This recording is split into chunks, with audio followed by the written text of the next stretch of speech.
Tough Channel fans, and welcome to Fan Friction. As you might have already noticed, I am not Jack Shipley. My name's Brian Hurst. I'll be hosting today. This is the Battle of the Beards. I'm really excited. I want to get going here. We got some great questions. First things first, though, I have to introduce our fighters. Obviously, the producer extraordinaire, the usual host of the Tough Channel, and the shining light that the Tough family has gathered around, Jack Shipley. How's it going, Jack? And the person you all voted for the least to win today. So thank you very much for that on my own show. I appreciate it. Hi, everybody. Look forward to fighting today. Next, we have the host of the Horror House podcast, along with his new show, Comic Book Flick Through. If you're not a mank, you're a wank. Welcome, the Purple Don himself, Morgan Robinson.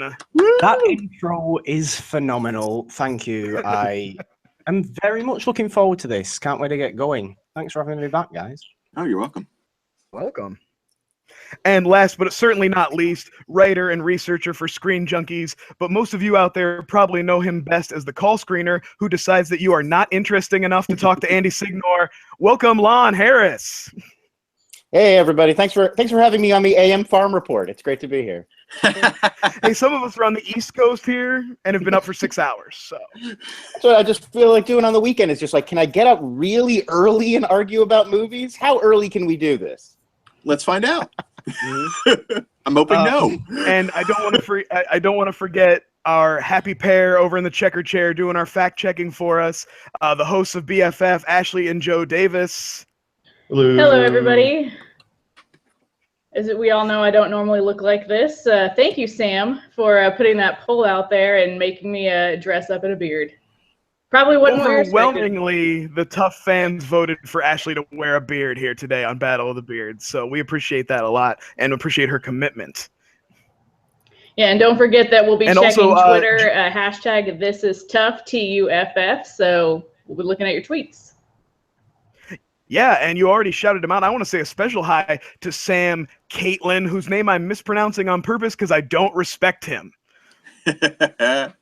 Jack, was there anything else I missed here? How we do? And I want to live up to your high standards. No, I think we're good. Let's do it. So with all that out of the way, I think we're ready to get started with round one. I have my own bell. Woohoo! Round one. Yeah. Ooh. Nice. We come Round one, we'd like to talk current events. So I wanted to know, with the TV series Fargo returning for its third season, television show adapted from a movie. Since we had the poll, and when I last checked it, I guess it's even Steven now, but I had Purple Dawn a little in the lead. So I'm going to let him go ahead and be first up this round. Give us your pick and a little thesis. Get us started. Okay, right. So I am going with Ash versus Evil Dead. Of course, being a horror guy, it's perfect for me. The show is endlessly entertaining. It takes what was awesome about the original trilogy of Evil Dead films, and arguably it makes it better. It certainly adds to it. There's more lore that is gone into on the show about the Necronomicon and various other things. It is just so much fun. I will go into more in my main point. Great. Lon, you want to give us your pick and just a little taste? Sure. I went with HBO's Westworld, and the reason I picked this is because, unlike a lot of the other shows that are adapted from films that kind of expand the world or look into the pockets of the world that you didn't get to explore in the film, Westworld really blows up the whole idea and sort of totally reimagines it, but in a way that actually is faithful to the original movie, even though the original movie is kind of this silly action adventure sort of early Jurassic Park riff, and really takes it and makes it something that's thoughtful, currently relevant, even though the movie's from years ago. And it's that total reinvention of the entire sort of engine of the story that I think is so interesting. Great. All right, Jack, you're last up. Well, we're talking about the best TV show, and I think really shows that have one season. Ash is just starting its second. I think when you're talking about these early shows, they really can't compete to a show that was on for 10 years. I am talking about, of course, the phenomenal Stargate SG-1, based off of 94's Stargate film. SG-1 takes the concept of this gate with a bunch of symbols on it that can take you to other planets. And instead of just going to one planet, we realized that it links to thousands of planets. So you get the very Star Trek feel of being able to go flavor of the week. You know, what planet are we going to go to next? What are the various intricacies of this planet? But then also starting to weave a storyline in that recurs throughout the series. The show lasted for 10 seasons. It's a fantastic show. I chose Stargate SG-1. Great. Those are some really interesting picks and ones I did not expect. I'm not going to lie. So go ahead, fire it up, guys. Let's get to fighting.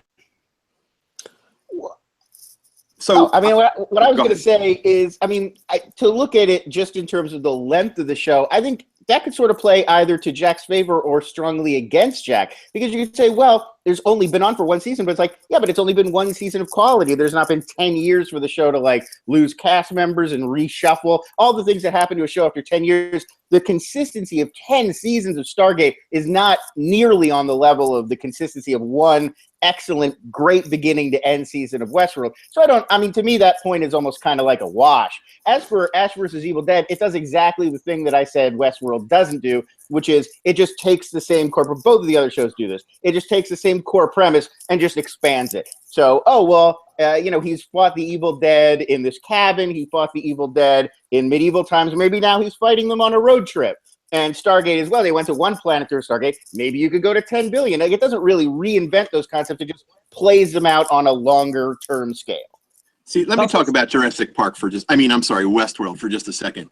Okay, this is a show, though, that is trying to do a lot of things and does not do them all well. I know it's critically acclaimed. However, there are some big glaring inconsistencies and just really stupid story choices that take place in that show. For example, the entire Maeve storyline is ridiculous.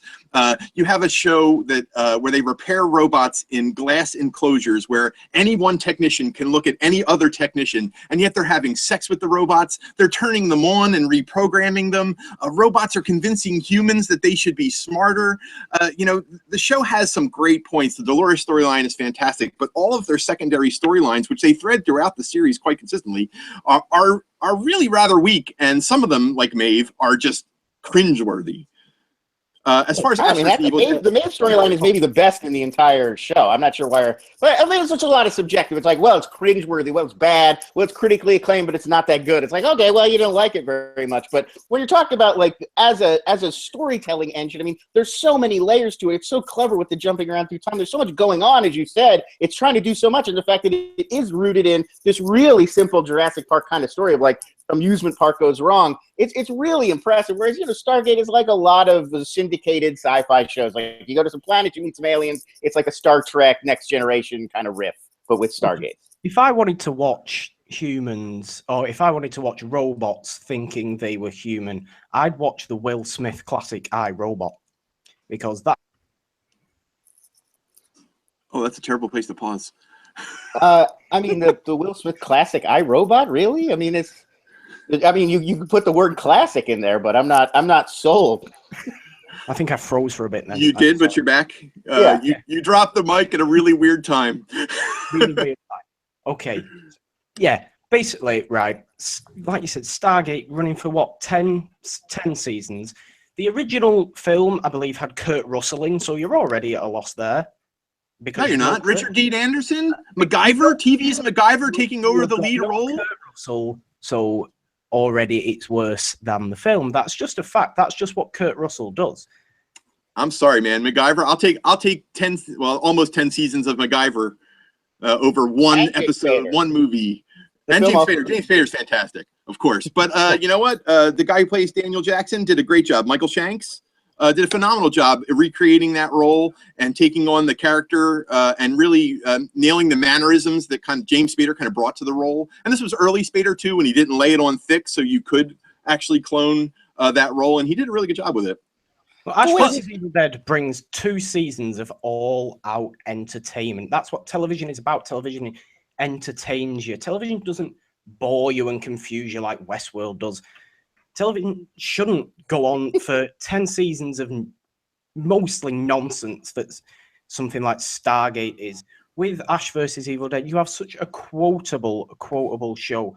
You have, just to name a couple right now, Ash, do I have a brand spanking new hand or a brand new spanking hand? Hey. This is your argument for Ash versus Right. Evil Dead? This is my argument for Ash versus Evil Dead. This is why it's a phenomenal You television. like cheesy sexual innuendo. Exactly. That is what is I entertaining. just don't listen. The idea like, well, this show is entertaining. Like, well, okay, sure, but they're all entertaining. I mean, I would grant at root all of these shows are attempting to entertain their audiences. You gotta do more than that. Like, it's a Agreed. TV The subjectivity of entertainment. Yeah, agreed. I understand what you're saying there, Lon. My show not only lasted for 10 seasons, it spawned 2 movies, 2 extra shows. No. Your show did not spawn 2 movies. Stargate spawned a series and more films. Yeah. Come on. Right, but when the series ended, they wanted to continue showing the Stargate series. So when they made the 2 movies, they're the Stargate characters from the series, not Kurt Russell or James Spader. Arc of Truth and Continuum. They spinned off another show, Atlantis, which went 5 seasons. Universe, which went 2 seasons. But if they made a new Twilight Zone this year, you wouldn't be like, hey, they spun off that 80s Twilight Zone. Nominated for 8 Emmys, won 6 Saturn Awards, was nominated 30 times, has over 86 awards nominations. My show lasted for 10 seasons for a reason. Every series has bad episodes, but my show consistently delivered enough that it made it that long, which is a testament to the quality of Stargate SG-1. Look, what I don't think should be looked past on is what these shows did for original fans. Let's say, original fans of the Stargate movie or original fans of the original 1973 for Westworld or whenever that was. What Ash versus Evil Dead does for Evil Dead fans is bring them back to this place that they never thought they'd go back to again. Again, though, I feel like this argument cuts against you because now you're arguing that it's fan service. Like, no, Westworld's not dependent on you having loved this old sci-fi movie. It's an original vision, whereas Evil Dead is like, hey, you remember this movie you like? Well, here it is again. I have not said fan service. What Ash versus Evil Dead like, here's what it's doing for fans. It's bringing them back together to this thing that they love. That's the definition of it. It takes the tone of the original films, puts Bruce Campbell back in there doing what he does best, puts these new characters in there, and that sets us off on a new story, like what you're saying. But it's rooted in what makes Evil Dead movies work. It's funny, it's gory. It's a shame it's on Showtime because no one has Showtime to watch it. Hold on, guys. Let me jump in here. I've heard some good points. Here's what I want to hear from everybody going into kind of the end to kind of wrapping up a little bit. About why your show, like why it detriment to the films, why it deserves to like stand alongside, or maybe even is better than what came before it. Give me a little something about that. Morgan, go ahead. You can start. Okay, Ash versus Evil Dead has a very strong female character in Kelly, who is an all-out badass, rivaling Ash himself. We know that strong female characters are obviously important in today's media. So there, if I wanted to watch good quality HBO television, I'd watch Game of Thrones, I'd watch Sopranos, I'd watch The Wire. I would not watch Westworld, something that I know is going to confuse me. You watch something that is entertaining. What Ash versus Evil Dead does better than the original films does is it has consistency through it. It has a consistent storyline. Evil Dead 1 and Evil Dead 2 are essentially the same movie, done in a straight up horror way and done in a horror comedy way. There's no tonal sort, as awesome as they are, there's no tonal sort of through line. And Army of Darkness is its own bizarre thing as it is. But what Ash versus Evil Dead does is give you 2 seasons of a consistent tonal story, and it's a bold show as well. It is not afraid to go to some weird, twisted places. That is just wonderful, with a wonderful character development. Characters like Pablo, who in the 2nd season essentially becomes the Necronomicon and gets sliced in half. This show is gruesome. Spoilers, yes, granted. Spoilers, very graphic spoilers. Lon, what about you? In Westworld, you're talking about it's on a different level from these other shows. They call HBO prestige TV, and I'm not crazy about that terminology, but that's what it is. You're getting like film quality actors. You've got Ed Harris, you've got Anthony Hopkins, you've got Tandy Newton, you've got James Marsden. You've got these great performers that we know and see from films, taking it to television. It's an expansive vision. It's a huge show. It was obviously like a really expensive thing to take on. Massive sets, this whole world that they really create. The music is incredible. All those like tinkly old West piano style versions of contemporary songs. The depth, there's a ton going on. It is complicated. I mean, Morgan's critique is that it's confusing, which I don't know if I agree. I think if you get through the end of the season, there's enough that it gives you at the end to sort of go back and figure out everything that was going on. But being a little weird beat, taking a little time to get used to the idea and build the world is like, that's what makes it good. It's complicated. Like a lot of these other shows, like, yeah, it's great. Put it on for an hour, do the dishes, make dinner. It's good background entertainment. Westworld's not background entertainment, but like most of the most satisfying entertainment, the more that you put into it and the more that you invest in that world and you think about all of the different parameters of what they're experiencing, the more payoff there is when you get to the end. And that finale is one of the best episodes of TV I've seen in a really long time, in how it takes all of these disparate threads. You thought there's no way all these different timelines can come together. And it does in a way that's not only thought-provoking and interesting, but emotionally satisfying as well. That final scene with Mauve on the train at the end of the season that's an emotionally resonant moment starring a robot. I invest in slashing deadites for fun. All right, Jack, what do you got? So Stargate, the movie, asks you this question, what if we had a gate on Earth that can take you to another world? And Stargate SG-1 says, what if that can go to multiple worlds? What if we've only seen the beginning of what this world could offer? Whereas Ash vs. the Evil Dead is more of the same. Westworld is, admittedly from Lon, a complicated piece. We have a show, Stargate, that says, let's take this concept and build upon it and show this interesting concept of a gate that travels through the universe, where we can show new worlds. You mentioned a strong female character. Amanda Tapping plays Samantha Carter, which is a very strong female lead, super intelligent scientist, genius level scientist who comes up with great ideas that keeps them alive every week. So we have a strong female protagonist in our show as well. They explore Ra and the gods and how human mythos actually is more than just what's on Earth, like the Greek gods, the Egyptian gods, the Norse gods are all actually aliens, and how this Stargate ties them all together. So in 10 seasons, you get a really tight show with a lot of entertainment factor on the level of Star Trek, in my opinion, and I think it's the reason why it's one of the best shows ever. I think that's a great place to stop. Good job, guys. Joe and Ashley, fact-checking? All right, so a lot of opinions flung in this round, but a few things I wanted to bring up. Lon had mentioned the fact that Westworld, the park itself, is a lot like Jurassic Park. Of course, the original Westworld movie came out in 1973, which was a few decades before the movie Jurassic Park came out, and of course the novel came out in 1990. And then Jack had mentioned Stargate SG-1's Emmys. It was nominated over course of several years for 9 Emmys. So other than that, everything seemed pretty clean. From Twitter?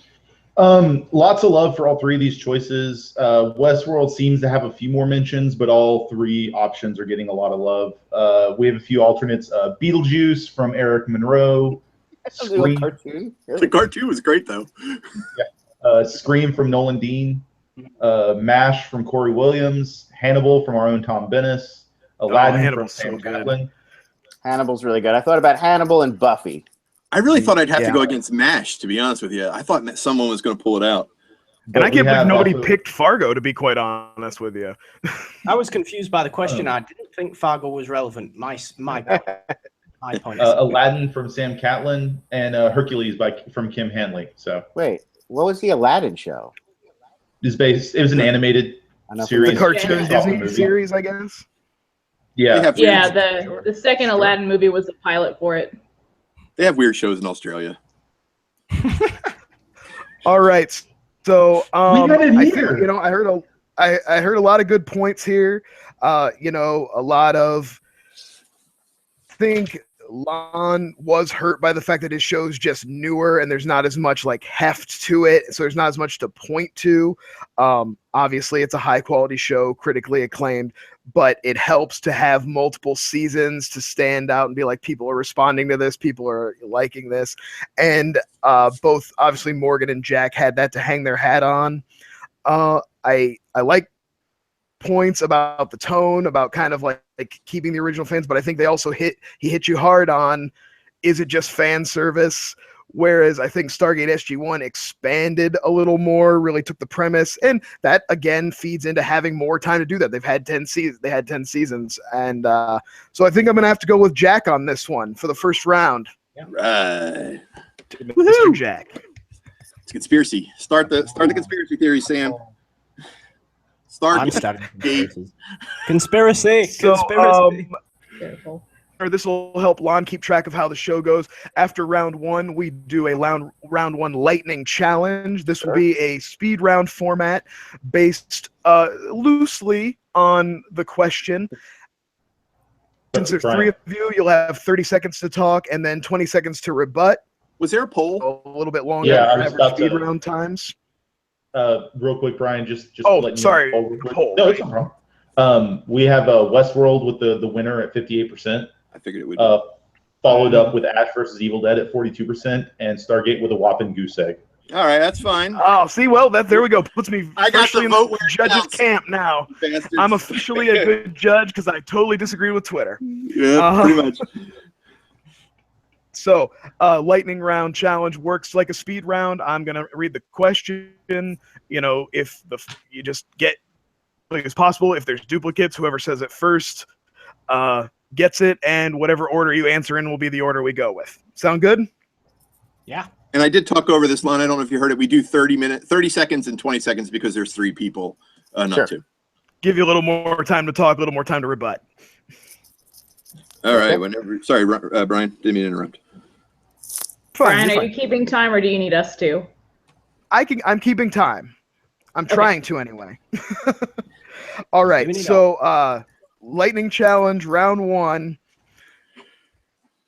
Character from a Coen Brothers movie. Sobchak from Big Lebowski. I'm sorry, which character? I heard the Big Lebowski part. I didn't hear the character. Walter Sobchak from Big Lebowski. John Goodman's character.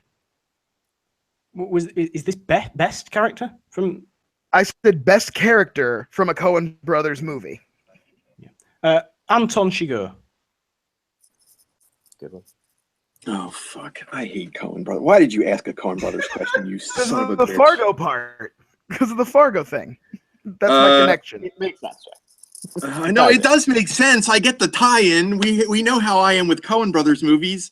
Well, I'll give someone a point on this round. Let's go with Steve Buscemi's character from Fargo. Do you know his name? No, the character from Fargo, that guy. I gotcha. I'll write it down. Yeah, the future wood chipper victim. For future wood chipper. I gotcha. Look, All right, I'm so gonna Lon, end you're up going to go conceding the first. Standpoint. Go ahead. Anyway, sorry. I don't think you're out of it. I'm so bad with Lon, that. you go first whenever you're ready. So Walter's one of the most memorable comic creations. I was going to say the 90s, but really in the history of film comedy, a supporting character that takes over every moment of the movie that he's in. Incredibly quotable to this day, sort of a defining role for John Goodman, and he's been great in so many Coen Brothers movies. It's funny, it's memorable, and it's resonant. It's emotional too. We understand this guy. By the time that movie's over, you feel sympathy for him, even though he's such a jerk for the whole movie. And for a guy who's not even the protagonist of the film, to have that kind of arc and to make us sympathetic to him and feel who Go he ahead. is in that All right. way. Thank you, Lon. Morgan, when you're ready. Anton Chigurh is one of the most frightening villainous creations in cinema history, not just of the decade, not just of the genre of films, in history. You talk about that scene right at the start with the coin toss, one of the most memorable scenes of the past 15 years. The fact that he can scare a man so deeply by just saying, "What's the most you've ever lost?" on a coin toss, and having that stare in his eyes. You talk about memorable. That hairdo's memorable, as bad as it is, and the cattle gun. Thank you, Morgan. Jack, whenever you're ready. All right, I looked up his name legitimately. It's Carl Showalter, just so I had someone I knew who to talk to. So Steve Buscemi's character, Carl, in the movie Fargo, is one of the most memorable parts about that film. It plays to Steve Buscemi's strengths, which is that weird sort of, just unusual character that's just different from everyone else in every film. And he has a date with a wood chipper, which is so fantastic and unexpected in a film. You've never seen any scenes like that in a movie before Fargo. It's not even something you expect from a movie like Fargo, and that's why Steve Buscemi's Carl is one of the best characters in any Coen Brothers movie. Thank you, Jack. Rebuttal. Go ahead, Lon.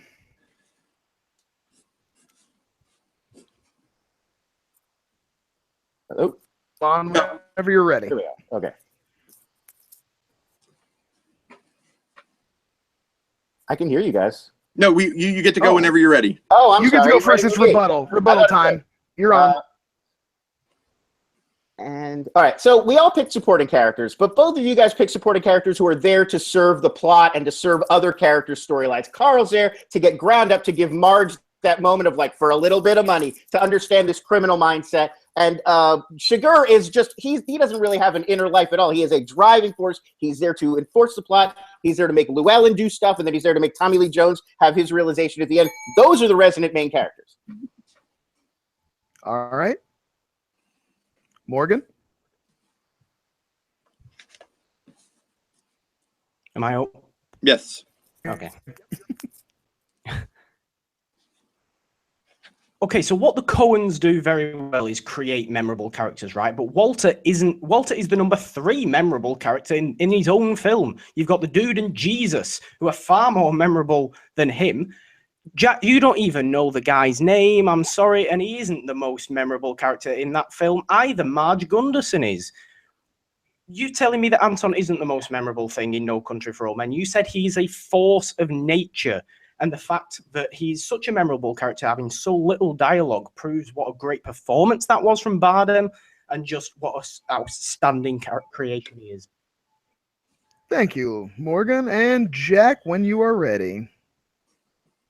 Oftentimes, a poor supporting character can destroy a film. And if you don't have Steve Buscemi's performance at the level that it was in Fargo, Marge would not have anything to play against. You need Steve Buscemi to help carry that supporting role so that all the other actors around them can step up to the performances that they're trying to do.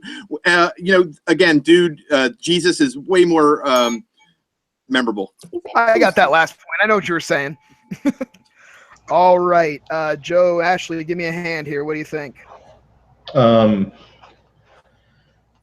gonna have to say Jack's argument was not there. I mean, going into it, he didn't even know the character's name, and it was brought up. It was brought up against him that he didn't know the character's name going in. Fair enough. And yeah, I love Walter, but I'm to go with Anton. With Anton Chigurh, because he is a force of nature in that movie. He's not even the protagonist of the movie, and he's memorable, as it was brought up. Everything about him is iconic, and it shows. And I felt that like Lon's opening argument was really strong, but I felt like both Morgan's opening and closing arguments against all the films was a lot stronger. So I'm also going with Morgan.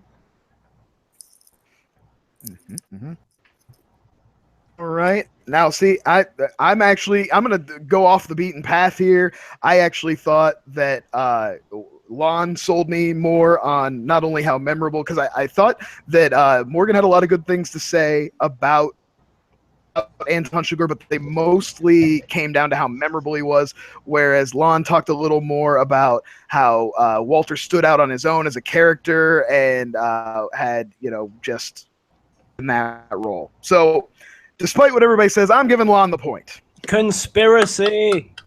Well done. My Achilles heel. Directors.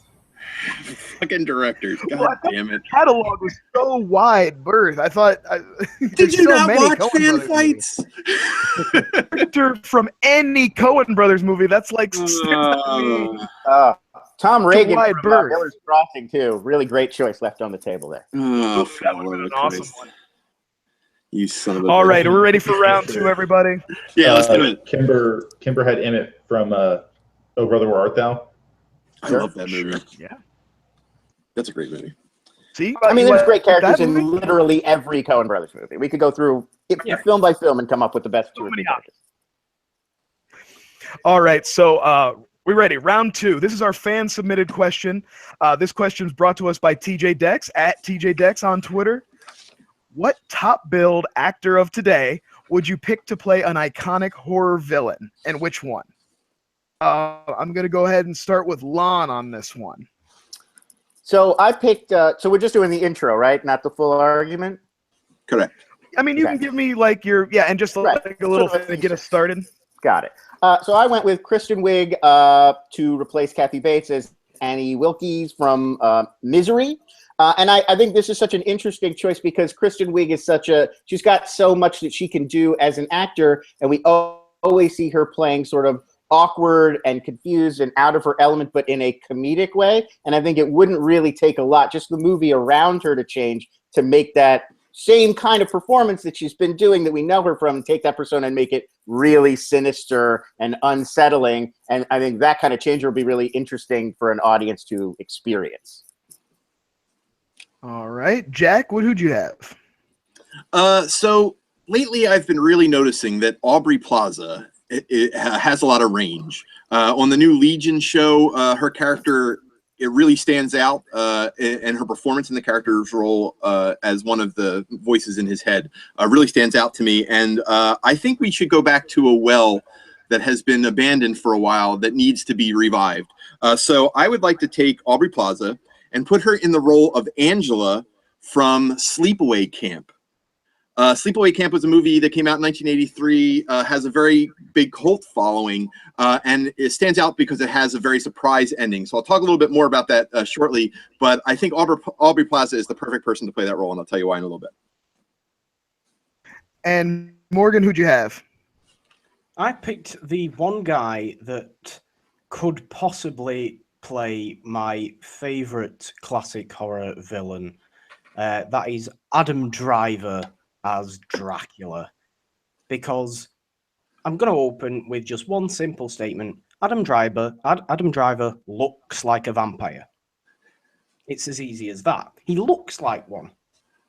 And we already know that with this whole universal monster universe nonsense, that there's going to be a new Dracula. And in order to get the much needed horror that we need from this new universal monster universe, because there's no horror present whatsoever in those Mummy trailers, Adam Driver can bring that. I'll go into a further points in my main argument, but Kristen Wiig is just she's funny. I look at her and I start to laugh. I will not be someone like her playing Annie Wilkes, it just doesn't work. If Lon's not going to go for it, I will agree. You don't mess with an iconic performance like Kathy Bates in the original Misery. There's no even reason to remake that role.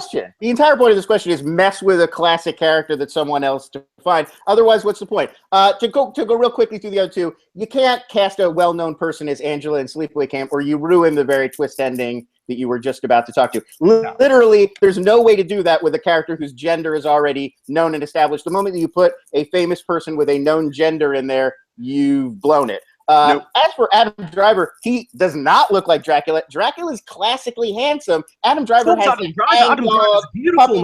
good like Wolfman maybe, but Adam Driver, his whole thing is his vulnerability, not his ability to seduce. When have you ever seen Adam Driver like, what a seductive gentleman of the night? Like, that's the opposite of Adam Driver.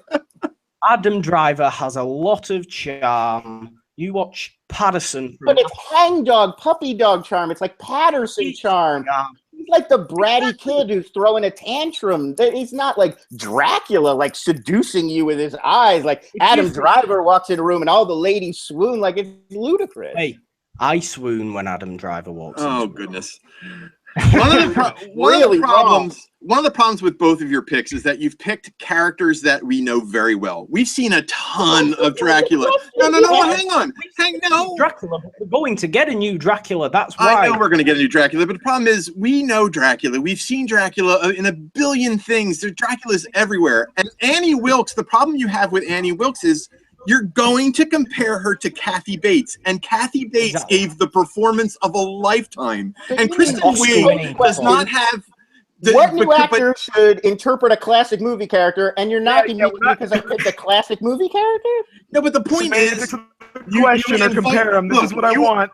You are going to invite comparison, and the point with Angela is you are reviving comparison. You are going to be using Angela is a character that isn't as well known in today's movie-going populace as it was in the 80s. So you have the advantage of not necessarily having it be compared in that way. Right. So what not you're a lot looking of people ever liked your movie, whereas a lot of people liked my movie. Actually, it got an 83% critic score on Rotten Tomatoes, so I'd say I like it. It was just a cult. People.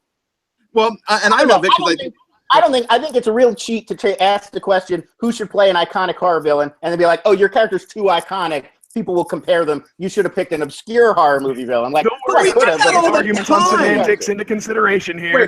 Wait a minute. We take let's hear about what your character brings. Wait, when Batman was played by Ben Affleck, the only thing we did first was compare him to everyone else who played Batman. So nobody else should ever play Batman?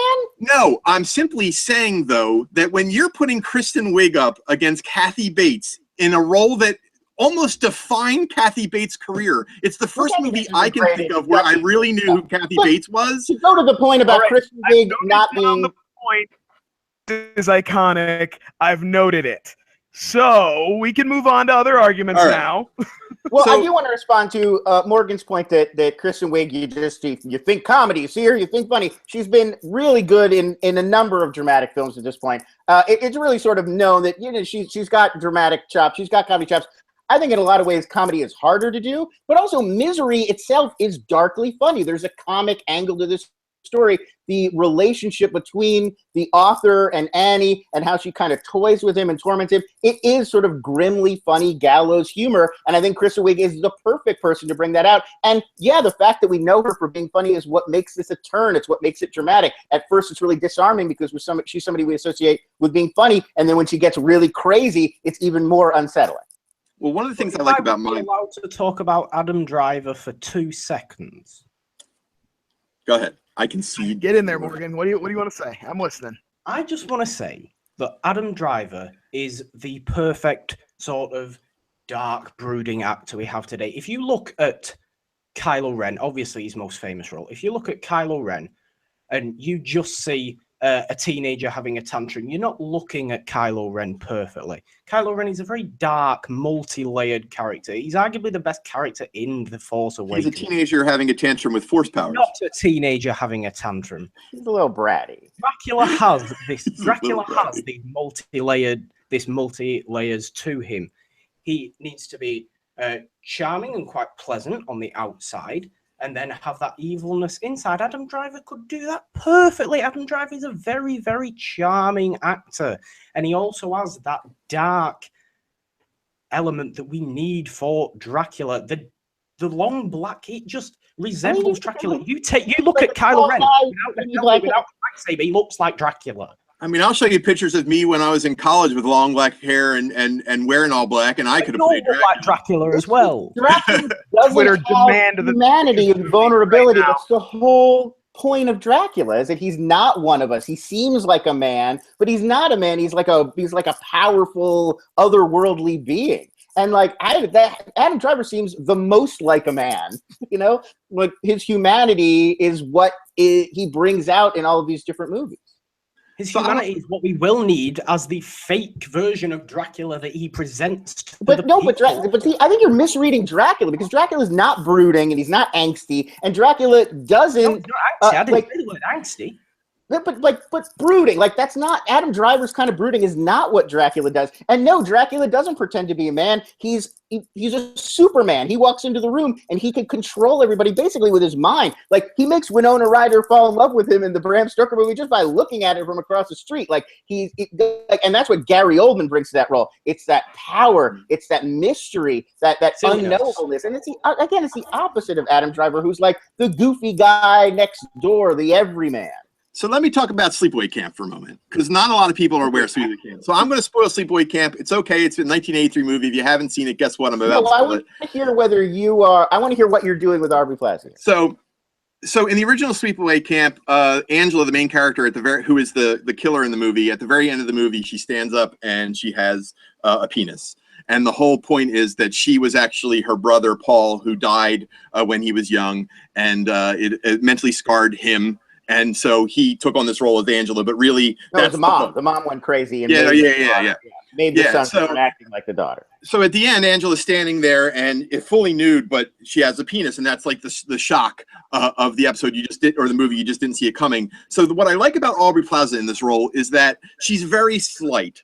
So she can play the boy-girl aspect, and I actually want to switch it up. I want her to play Paul from the beginning of the movie, and we're going to switch it up so that halfway through the film, it's revealed that she's actually Angela. So that way, how is that going to work as a twist when she's Aubrey Plaza playing a man? Well, because it's the twist, the whole twist of the original Sleepaway Camp, I want to have in the film, but I don't want to have it be the end of the film because you're already aware of the end of the film. But again, how could it be a twist if you introduce Aubrey Plaza, but she's playing a man? We know that it's Aubrey Plaza. Aubrey Plaza is a female. So how is that a twist? Because that's not the twist of the film. The twist of the film will come at the end. You know, she'll be slashing. We're going for teen slasher movies, something that they've gotten away from. You know, not since Scream has there really been a good teen slasher movie. So I want to get the teen slasher movie back into play. I want to have a bunch of kids going to camp where they collect all the cell phones at the beginning because they don't want the kids looking at cell phones the whole time. So that way we don't have a way for them to call for help, so that it can be in modern times. Because the thing that makes 1983 work is that they couldn't get to a telephone, or you can cut a telephone line. So in this one, they get all the cell phones, and then eventually they destroy all the cell phones some way so they can't get help. And halfway through the film, you find out Aubrey Plaza is actually a female. We're flipping it up. You find that out the moment you see Aubrey Plaza, so because you know who Aubrey Plaza is. Which is fine. And if you're going into Sleepaway Camp, you already know that was the twist of Sleepaway Camp. So the difference here is most people don't know Sleepaway Camp. So the difference here, we're going to have Rob Zombie direct this film so that he can add the level of gore. Not getting better. So that he can add the level of gore and slasher fun that we like, and that he did well, I think, in Halloween and House of a Thousand Corpses. One more question at the end of the film. At the end of the film, the hook is actually going to be that she's going to go up to someone that she murdered, and she's going to remove their genitals, and she's been collecting them from the guys, and that's sort of your horror, scary moment, like shocking thing that actually takes place instead. That she still wants to be a guy. You know, she still wants to be Paul. It's too early in the morning for this kind of talk, Shipley. Hey man, it's a horror movie. I mean, we've seen Dracula. You've seen Dracula. At least I'm trying something that hasn't been done in a long time. Let's get ready for some. Let's get ready to round out. I have one more question for Jack. Can I ask one more question for Jack? Sure. Start with you, Lon. Your final can be questions and have some final rebuttals. Take a minute here. What remains to be answered about Sleepaway Camp is it's a movie about kids at camp. Is Aubrey Plaza playing a kid, or is it now a movie about like late 20-somethings at camp? No, she's like a late teen. She's small enough to play a late teen. Why is she at camp? Is she a counselor now? No. It's a complete reboot of the series. So she's a teen. She goes to camp with other teens, and they're all there. I mean, Aubrey Plaza already couldn't really believably play a teen at this point. She's extremely petite. She has a very young features. I think she could do it. All right, I will leave it to that. So I don't think Aubrey Plaza Sleepaway Camp works at all. The knock on me is like, hey, it's a comedic actor in this inappropriate thing. Like, there's an even more comedic actor in an even crazier, more bizarre world. And man, I don't want to see a Rob Zombie Sleepaway Camp. That just sounds bad. No. As for Adam Driver Dracula, I mean, Adam Driver's a really good actor. I just think it's a weird case of casting. And actually, if you want to make Adam Driver one of the classic Universal monsters, Wolfman strikes me as a really great role. I'd love to see Adam Driver do that. I think that's a better call than Dracula, who's got to be, like, Dracula's got to be a really handsome, good-looking guy, and he's got to be the guy who's like the alpha male in every room that he goes into.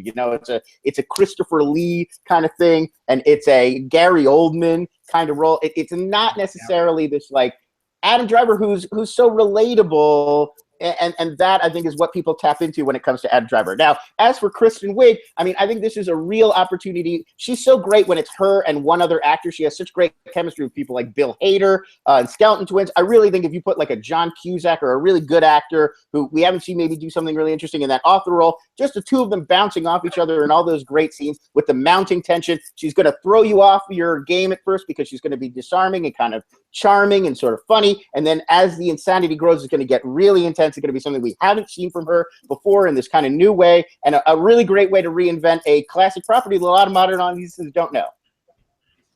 Morgan? Well, I think Misery is a really strange choice that you picked there, because at least with Dracula, you get there is so many iterations of Dracula that people don't necessarily see one person as Dracula anymore. They might have their favorites. My personal favorite is Bela Lugosi. You know, you've got Christopher Lee, you've got the Gary Oldman as well. All perfectly fine, but Dracula keeps coming back, and he keeps coming back for, you know, we expect him to keep coming back. We know he's going to come back in this, so why not get one of the top darkly charming actors working today? You say that you don't find Adam Driver necessarily good looking. I happen to disagree. I'm not. I find Adam Driver very good looking, but and that's, you know, that's what Dracula needs. Just listen to Adam Driver's voice. He has that sort of mysterious, otherworldly nature. All right, Jack, you got a couple? Any last? Keep it brief for me here. I gave you. I let you pitch that horn I hear lots about on Twitter. Wiig has never been terrifying. That's one of the big things. Wiig has never been in a terrifying role. She's been in comedy, and she's been in dramas where she's the comic relief in the drama. She's serious, but comes right back in with some jokes. And I think that that's the problem with her playing an Annie Wilkes character, because there are moments when Kathy Bates becomes terrifying, absolutely terrifying. And I've never seen that from Kristen Wiig, nor do I see that she has the ability to do that. Same thing with Adam Driver. Adam Driver just doesn't exude the sexiness, like, oh, I want him to take me over. I want to be his concubine. Like, you want to be Winona Ryder if you're seeing the Dracula with Gary Oldman. You don't feel that way with Adam Driver at all. My movie is original in the sense that it's going to do some twists and turns that you hadn't seen in the original movie. Aubrey Plaza has proven that she can play this type of role. We've seen it in Legion especially. She can pull off the gender bending. She's got the horror aspect. She has those crazy eyes. She's a very talented actress. She's up and coming, and I think she's the reason that Sleepaway Camp would really work, bringing back that iconic slasher villain for a new generation. I think that's a great place to stop. Go ahead, Joe and Ashley. Any facts to check there? All right, so yeah, lots of sequels to the original Sleepaway Camp. Didn't do too well with the critics, very low rated. Kathy Bates won an Oscar for those, by the way. Yes, she is. I did notice that. Kathy Bates won an Oscar for her role as Annie in Misery. And as for whether or not Adam Driver is hot, this has been discussed many times online, including a Pop Sugar article about 5 reasons why he is unusually hot. And there's even an article from The Guardian where he talks about the things that have been said about his face. So, you know, there are some people that think he's a cute guy. I would note there's a difference between just good looking and then like good looking in the way Dracula is.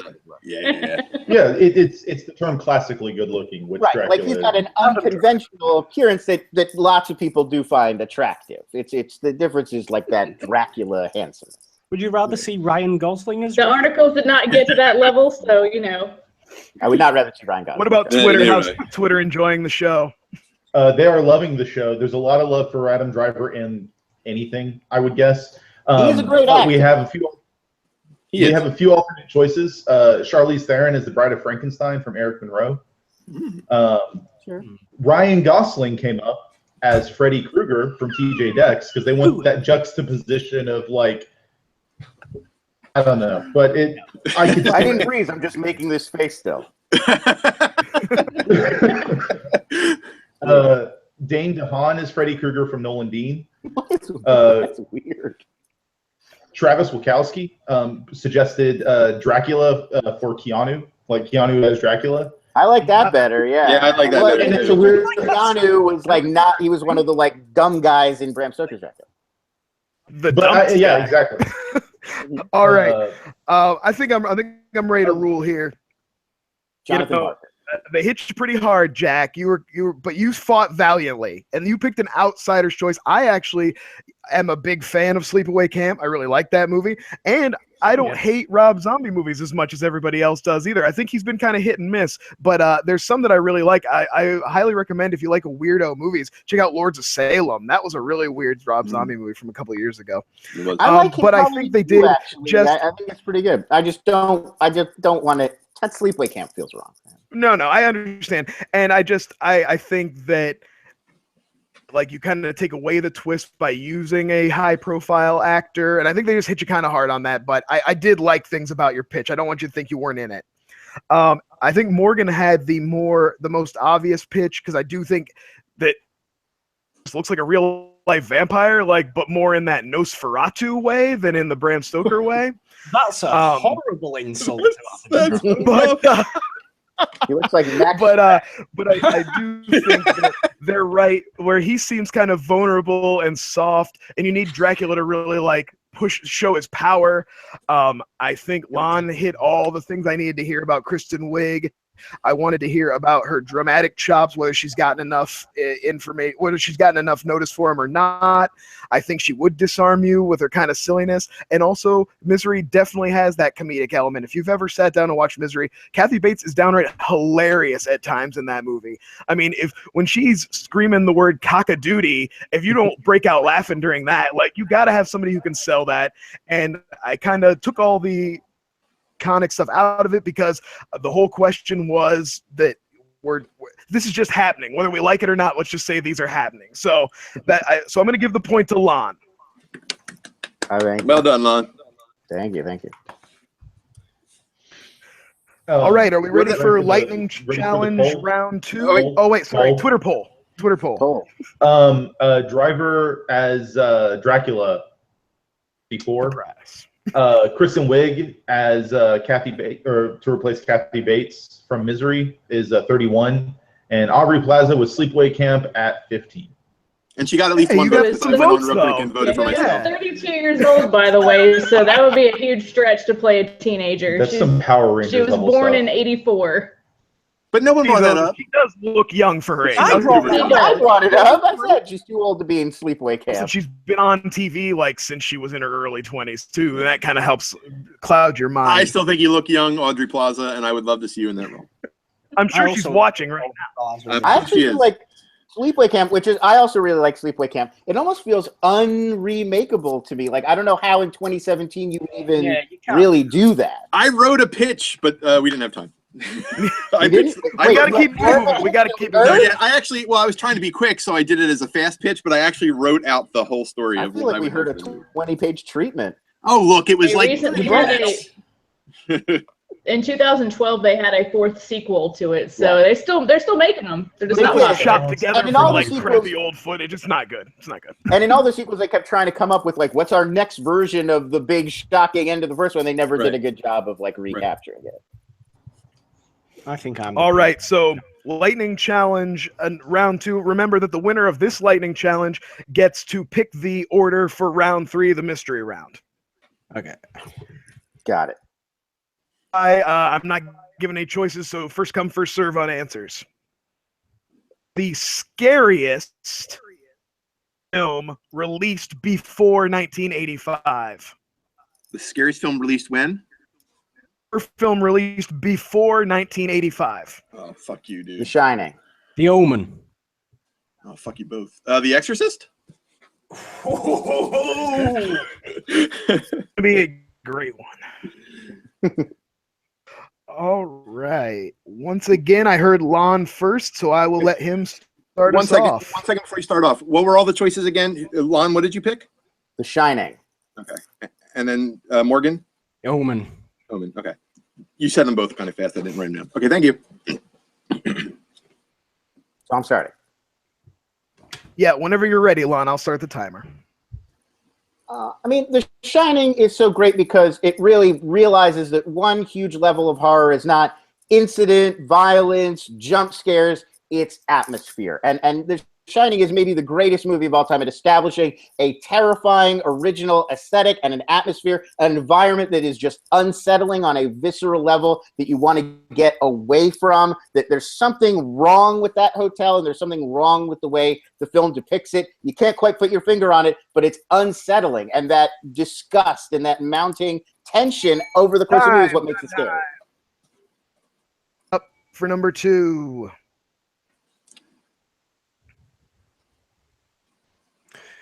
The Omen is about the son of Satan. There is nothing more innately scary in existence than Satan himself.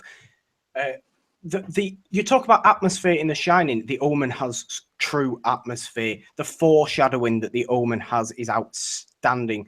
Patrick Troughton's priest is outstanding. He's in the film for 5 minutes. The Shining, while good, it's not at the level of performance, of direction, of atmosphere that The Omen is at all. Perfect. Jack, go ahead whenever you're ready. Your movie is the son of Satan. What about being possessed by Satan? That's what The Exorcist brings you. It got people to renew their faith in the Catholic Church. People started going back to church after seeing this movie. It's visually iconic. You remember the scenes of like Linda Blair, a kid, doing a performance you just haven't seen from adults in a really long time at that moment. The twisting of the head, the vulgarity, the vomit, walking down the stairs backwards. The imagery of The Exorcist stays with you for a lifetime. You still remember that role that she did back in, I forget the year. But it's an iconic role, whereas The Shining, the hotel is creepy. Gotcha, Jack. Hold on, you're going to have to save it for the rebuttal. I mean, oh, is me? Yep. Yeah. So these other two, they're both good movies, but they're built around shock value. I mean, Jack said it himself. It's like the splitting up pea soup and the crucifix and the swearing from the little girl. It's about these moments that shock and unsettle and startle you. Same with The Omen, the decapitation. It's about scary moments because that's what scary movies are. But Shining has some scary moments, but it's really not about that. It's really not built on, oh, remember that scene where that happens. It's about the environment in that hotel being scary. Done, Lon. You're done. Okay. Morgan? The Omen is not about shock value. It is a mystery film at its core. It is a film about family breakdown. You see the progression of this father just breaking down, trying to find a mystery about his son. There are shocking moments in it, but it is not about shock value. The Exorcist is one of the most overrated horror films of all time. It's silly. It's not well made. It's not in any way scary. 3 years later, they made The Omen and made it so much better. Woo. Whenever you're ready, Jack. I mean, I'm tempted to sit here for the next 20 seconds and do the power of Christ compels you. The power of Christ compels you, because Max von Sydow's role there is so memorable and so powerful. It has so many. My movie is so memorable. It sticks with you forever. The visuals that you see, and the fact that it's a child, you can be in that situation. You're never going to be in the situation of Shining, of being in that hotel and having to be in that situation, but you can identify with the situation in The Exorcist, especially back then. Good job, guys. Good job. Ashley, Joe, thoughts? I honestly, I'm not sure. This has left me kind of deadlocked. I was listening, but I can't really lean one way or the other in this argument, unfortunately. Really strong choices here, guys. Yeah, really good choices. I like what Lon had to say about The Shining, about the building of the tension and just like the environment of it. And like Morgan said that like The Exorcist is overrated, but like that's really just your opinion. So like that's not something that you could like prove substantially. So that is a true opinion as well, by the way. It is worth noting, like it was said, I think in the last Fan Friction episode when The Exorcist was brought up, that it did affect stuff. Major like societal effect. I agree. All right. I don't think anybody's going to argue. These are three great picks. I think I just heard a little bit more from Morgan on just a few more fronts. Different things about the cast, different things about the tension, different things about the foreshadowing. I just heard a little bit more. Everybody had good points to make, I mean, obviously. So I'm going to give the point to Morgan, and he gets to give us the round, or the order for round 3. Well done, Morgan. Okay. I would also Pitch say point. The Omen has maybe the greatest decapitation Oh, in yeah. any film. In the That's history of that, I film. love that scene so much. For either Jack or Morgan to really hype up the practical effects too. I wanted to hear a little bit more about that because they're both those movies. I mean, not that The Shining does it. Shining's more on a filmmaking level I than mentioned the the practical practical effects level, but More on a bear costume level. Patrick Troughton's impaled. Linda Blair walked down the stairs backwards. Can't get more practical. they actually broke her back doing I know. They split it in half and made her go down the stairs. You know how I feel. All right. So, third round here. Mystery round. So everybody knew the question and everybody knows their own answers, but they did not have time to prepare for what they're going up against. Morgan, have you decided who you would like to go first? Lon can go first. Okay. Who's Jack going to go second. first? Jack? Lon. Oh, Jack's Lon second. first, Lon Jack. first. You have to ask the Anytime? question. And then you're going to go dead last. I am. All right. But the third mystery round is worth 2 points. Right. So this is in quote unquote honor movie. Pitch a new big budget adaptation of a children's or family franchise. I guess we're starting with you. All right, guys, get ready. I went with Animaniacs. Now, here's the idea. We open up with the Animaniacs. They want to get back into it. They want to come out of their water tower. They want to make a big, new, splashy movie. Unfortunately, they see the front page of Variety. Warner Brothers is going to make a big reboot of the Animaniacs, but it's going to star Jake Gyllenhaal, Amy Adams, and Ryan Gosling. That's right. It's a parody of how Hollywood does reboots and franchises. It's sort of, you can use Animaniacs as this perfect way to send up and parody the studio system, remake culture, the desire to go back and plunder nostalgically our whole past. So Yakko, Wacko, and Dot decide they want to put a stop to this reboot. They want to do a pure reboot where they star in the movie. I think you could do so many things with this quest. I think the main thing I want to do is the Warner Brothers executives are like, all right, we'll let you guys make a new Animaniacs movie, but it has to be a franchise, a shared universe franchise, because that's what we do now. So they have to go all around the world and regather all the other Animaniacs characters that we love and remember. Your Pinky and the Brain, your Slappy the Squirrel, your Good Feathers. They've got to travel around, find out what all of those characters are doing today, regroup them all, and bring them back for this big Animaniacs movie. And I think there's so many different levels you could play this. You could also do Animaniacs in parodies of Warner Brothers' big properties from today. So you get Harry Potter, opportunity to make fun of that, them in the Justice League. There's so many avenues you can travel down, opportunities for so many Hollywood cameos from actors, but also cameos from famous Looney Tunes and Warner Brothers characters from the past. Tons of opportunity here. It'll be hugely funny, and everybody my age who loved Animaniacs growing up would want to go see this movie. Right.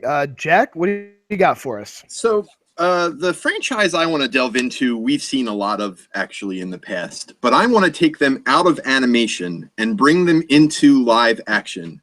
I am talking about Pokemon. That's right, Pokemon, but a live action Pokemon directed by none other than Jon Favreau, who has shown that he can take animals and make them look lifelike and realistic in a way that we've never experienced before. So I also want to kind of take Japan a little bit out of it because I want to Americanize the franchise. I want to really make it appeal to American audiences, which is why I've chosen a Brit, Millie Bobby Brown, to play the female protagonist, Ashley. We're also going to have a female lead as opposed to Ash, because every movie that comes out with Pokemon is always about the boy and his quest to become Pokemon champion. So this time we're going with the girl. But I also want to bring in slightly more mature themes. I want to kind of start hitting the teenage crowd a little bit. So I want to go the route similar to 13 Reasons Why. I want to have Millie's character, Ashley, be in school but being bullied and being looked down upon and by her peers. And her escape for that is to become a Poke champion. So she takes on a Pokemon and she's going to journey through the region in the film to become a Pokemaster and to kind of find the self-confidence and deal with the issues and themes that are important to a young girl at that age, but do it through Pokemon. I will also have guest stars in my movie: Pikachu, Jigglypuff, Meowth, Geodude, Rattata, Pidgey, and a whole host of other Pokemon. We are going to catch them all. That's why my movie is called Pokemon. Gotta catch them all. And Morgan, what do you got? Well. I know one person in the Twitter right now who knows exactly what I'm going to say. Characters that have been in the public consciousness since 1969, they're getting a fresh reboot. We're talking Mystery Inc., Scooby-Doo's gang, in a hyper-violent, gory, slash-filled, Evil Dead-style romp. Mini-series, this is, as well. Animated, because we can go as wacky as we want with the gore in animation.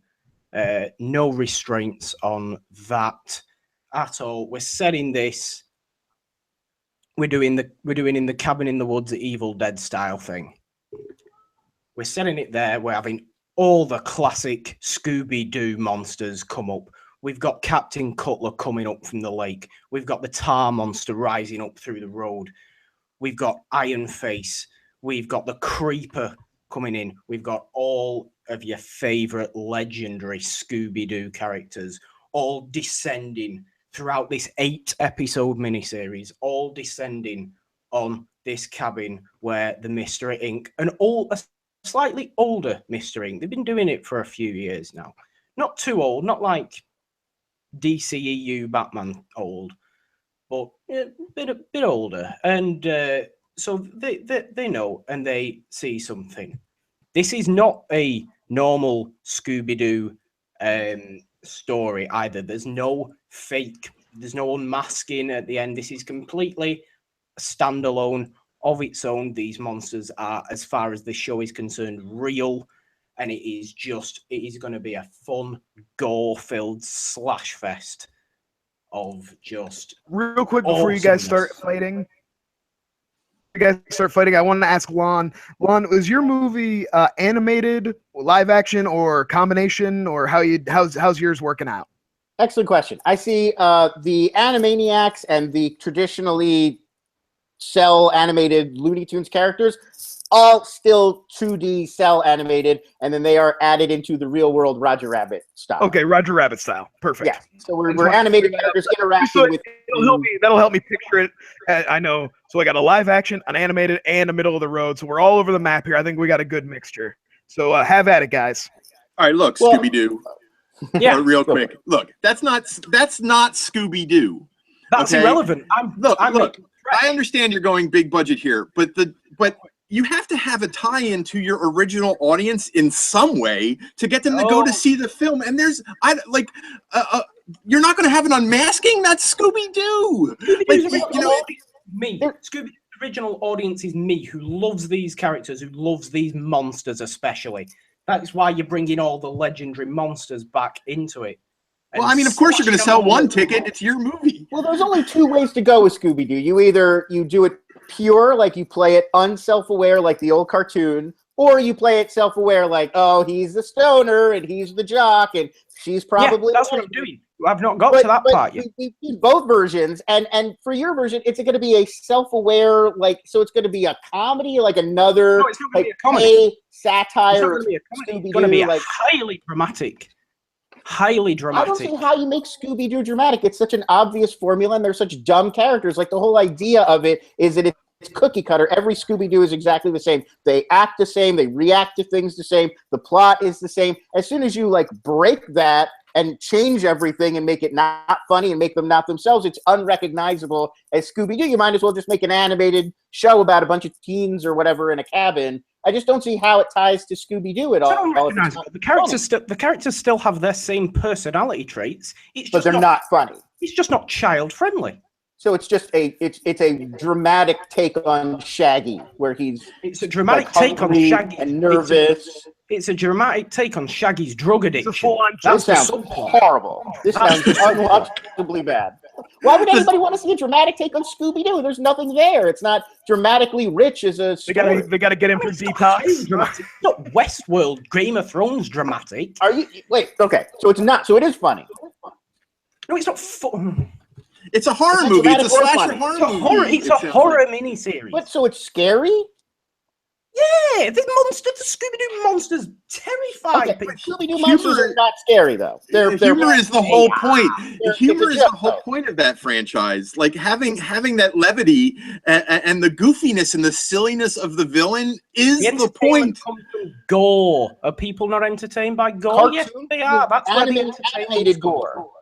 Gory movies just cut out a huge swath of audience of the original fandom of Scooby-Doo. It's going to make a lot of money. Like real gore, not cartoon gore. I'm not saying this is going to make a lot of money. Which is why then your movie should not be a part of this, because we're looking at a big budget adaptation, and that means we're going to spend a shitload of money on this death machine that you call Scooby-Doo, and if it doesn't make its money back, it's going to destroy whatever studio is horrible enough to actually make that film. Right. I want to switch gears and talk about Pokemon. I can't believe this week, Jack, you're like, hey, I want to do an Americanized take on Japanese culture. Doesn't that sound fun? Let's take all these Japanese characters and make them white people. Nobody ever has a problem with that. It's going to do box office. We just saw that Americans are sick of that. They don't like it anymore. They want Japanese culture to be reflected in a more realistic way with maybe some Japanese people that's a little bit more fidelity to the original. I mean, Ghost in the Shell is a perfect example of why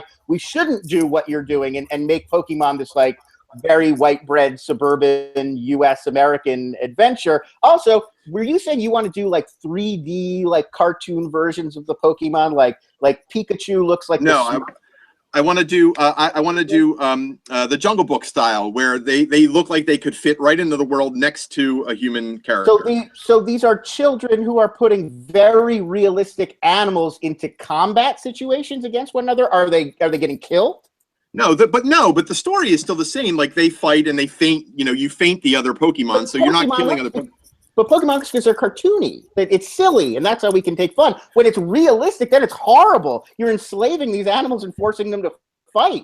Yeah, but imagine seeing what Pikachu looks like with really good, refined CG animation. And he's getting murdered. He's getting attacked. He's not. There's no death or murder in mine. That's his pitch. My pitch is still a kid's show with slightly more Pokemon fight. The Pokemons do fight, but if you've never seen Pokemon, they usually use moves on each other as opposed to killing each other. But because it's cartoony, if you make it realistic, the fighting gets realistic. You can absolutely still do that. Pikachu can still use high quality CG lightning effects on another Pokemon on the other side of the battlefield. If all the characters look realistic and they're doing violence to one another, it makes it disturbing in a way that Pokemon now, because it's so cartoony, is not disturbing. Look, plenty of films have violence in them where there's absolutely no blood, no bullet holes appear, like PG-13 action movies do it all the time. I mean, RoboCop. We need all the blood. Was there any blood in the RoboCop remake? I don't recall any. I mean, you shoot.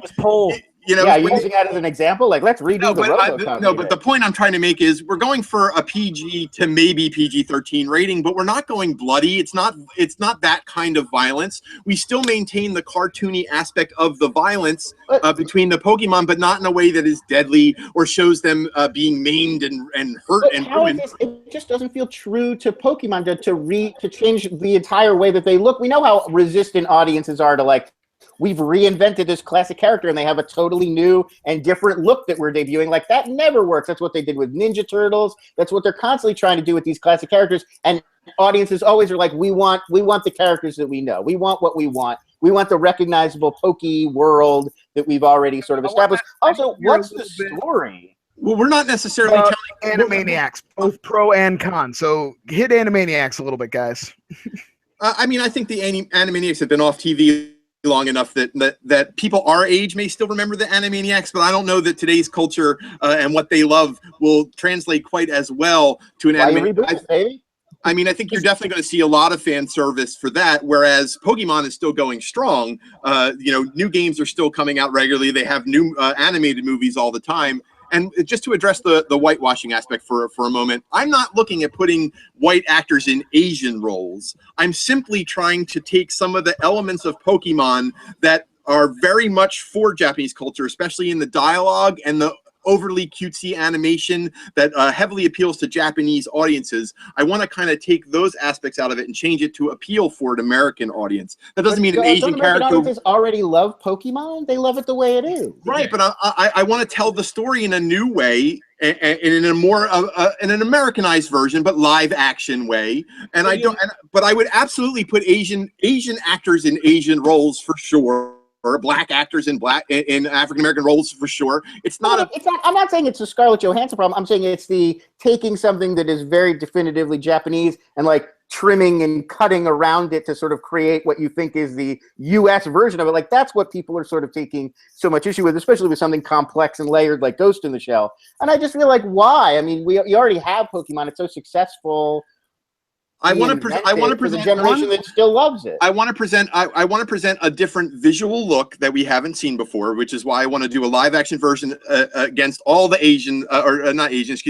animated versions that we have already. There's like 15 or 20 animated Pokemon movies. Other than Americanizing it, what's different about it? I want to put a female protagonist because it's very male-led. All Pokemon is Ash and his crew, but it's always centering around Ash and Pikachu and their journey. And I want to tell a female journey, which is why I want to put Millie Bobby Brown in the lead role. And I want that usually it's just the driving force is Ash is going to Poke League and my whole thing is I got to be the Pokemon champion and we're all going to battle Pokemon. But I want to actually have, what if that story of Poke Leagues and owning a Pokemon and the importance of Pokemon actually had to reflect real life situations where, like, when you're in school, you haven't gotten your Pokemon yet, people make fun of you and you can turn towards training and loving something that loves you back and finding ways to find your group of friends and deal with social issues that are important in high school or even like middle school age. I want to kind of touch on those themes. So I want to do thematically something a little different than's been done before. I want to do something visually that's been different than's been done before. And I want a female lead to sell the whole thing. I want to change up all the dynamics that make Pokemon great and present them in a new way to make it even greater. I think I have a good handle on Pokemon, and I have a fairly good handle on Scooby-Doo. I'm going to start up final thoughts here. I'm going to start with Lon. Tell me just a little bit more about your movie. Don't worry about attacking the other two just yet. I mean, I think what's great about a new Animaniacs is that it's such a perfect vehicle to kind of do the sort of snarky commentary on movies, commentary on the movie industry. Audiences are eating this stuff up. You get this Baywatch reboot, 21 Jump Street, the Lego movies, especially Lego Batman. They're these kind of postmodern, self-aware comic reinventions of these classic properties and sort of looking at the way we currently film. And I think that's what Animaniacs is already set on a backlot. It's already about the movie industry. It's already very funny. It's already got these goofy characters and wacky scenarios that appeal to kids while also having this sort of wit and cleverness and jokes that are intended for adults. It's the perfect vehicle to do another one of these and to really, for the first time, really do a big, thoughtful, funny takedown of like franchise reboot, endless remake culture, which is a conversation I think people are really desperate to have right now. It's on a lot of people's minds who love movies, and this is a great vehicle to sort of explore it in a funny way. All right, Morgan, give me some final thoughts. Okay.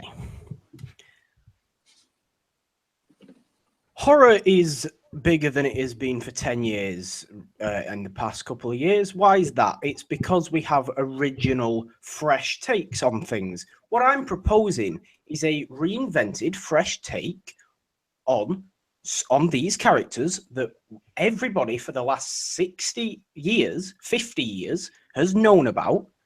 Everybody's perfectly familiar with them. I'm putting them, I'm aging them slightly. I'm putting them in this hyper-violent world where they are just going to go to town on all of their legendary monsters. Bearing in mind, this is animated, like I said before. But to Lon's point, to Lon's Animaniacs thing, no one younger than me knows what the Animaniacs are anymore. I do, but very few people younger than me will know the Animaniacs. And Jack, I know you love it, but yours sounds like it might be as critically well received as the Last Airbender live action film. Oh, please, that's a cheap shot. It is a cheap shot, I will admit. Jack, final thoughts? I think people seeing Pokemon in a new way will blow some minds. I think being able to see those visuals where everything looks real, it'll take, I mean, my kid already wishes Pokemon were real. And now I want to show you Pokemon can look real with the technology. It's there. It exists. And I think the Pokemon is very, very relevant right now. Pokemon Go showed people who didn't even have Nintendos that it can be accessible to crowds. The Scooby-Doo is still around, but I think that your hyper-violent version is going to just turn people off. And I think, sadly, I love the Animaniacs. They were on TV when I was a kid, so I have the identifying factor that Morgan's talking about, and that even you yourself, Lon, said, like, for us, yeah, would I go see or would I go see an Animaniacs movie now? Of course I would, because I remember the Animaniacs and they were fun.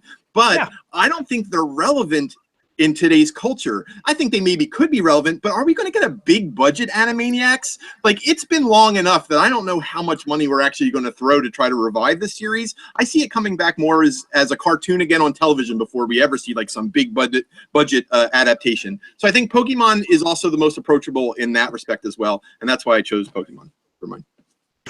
Perfect. Great ending, guys. Good stuff. Ashley and Joe, let's go to you. All right, so Legendary Pictures has won the rights to a live-action Pokemon movie, Detective Pikachu, which is supposed to come out, I think, this year. Or no, the production. They're working on it now. Yeah, production starts in 2017 sometime. I couldn't get an official date, and there have been 20 animated Pokemon movies in the franchise so far.